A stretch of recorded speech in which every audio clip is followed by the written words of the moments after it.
What's up YouTube family? So this is the video footage that I've been holding out on you for a couple weeks, and I call this video Jump Anxiety.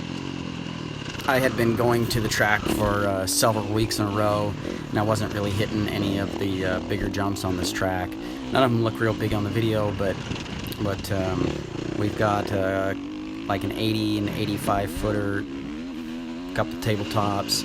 Those little jumps, all those little doubles are like 30 footers and stuff, but they're pretty good sized jumps on a stock EXC suspension.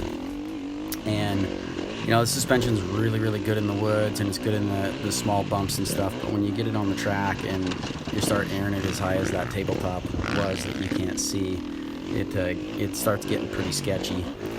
So I hadn't been jumping a lot of these jumps. All of these I was, but the bigger ones here, like the ones I'm about ready to go over, this is like a, I don't know, like a 60-foot step up, and if you come up short or if you go long on the EXC, you're pretty much going to die on that jump. And it also makes it hard, if you don't do that jump, to get over the next tabletop, that 85-footer.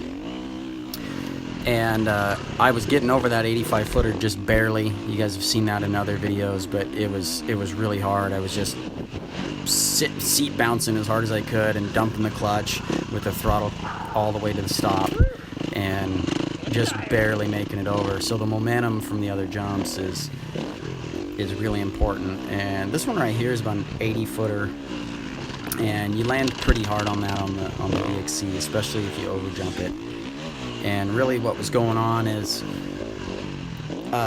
I really didn't want to crash and hurt myself riding the EXC on the track. If I sent it off, being that I'm sending the suspension from Hawaii and all the freight and stuff back and forth, plus the mods, it was going to cost me a lot of money to do the suspension on this thing, and then it wouldn't be a good enduro anymore. It would ride down the street like a jackhammer, and it would ride through the woods like a jackhammer.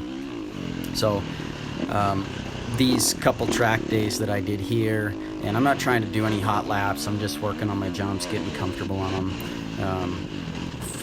remembering how to stick landings and how to move the bike in the air. I was really tired at this point because I've done tons and tons of laps, but long story short, I got over all the jumps first lap on this bike. I just had to commit to it, and they're really easy. And then I was wanting a motocross bike after that. I rode another guy's CR450 at the track the day before, or the weekend before rather, and the thing just stuck like glue everywhere.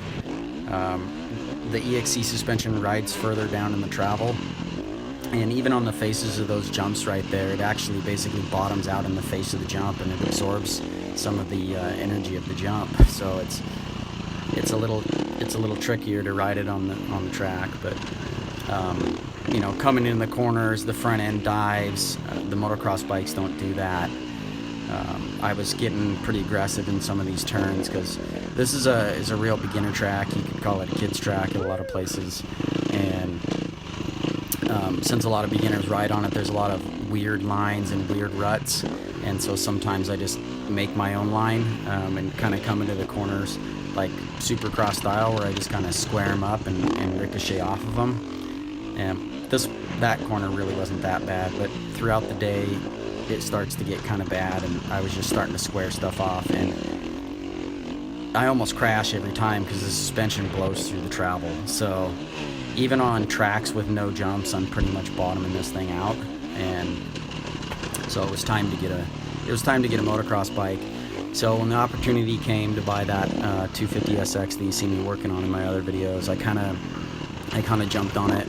That's the bike that I used to ride and race, and not the exact year, but I'm familiar with it.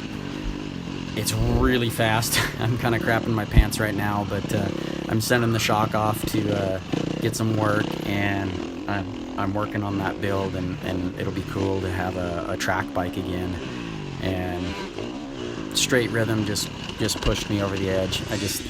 I watched that, and I had to get back on the track, and I had to get back on the track with the track bike. So right there, front end dove in the corner, kind of pushed as I was coming out. I was just tired. I couldn't control it.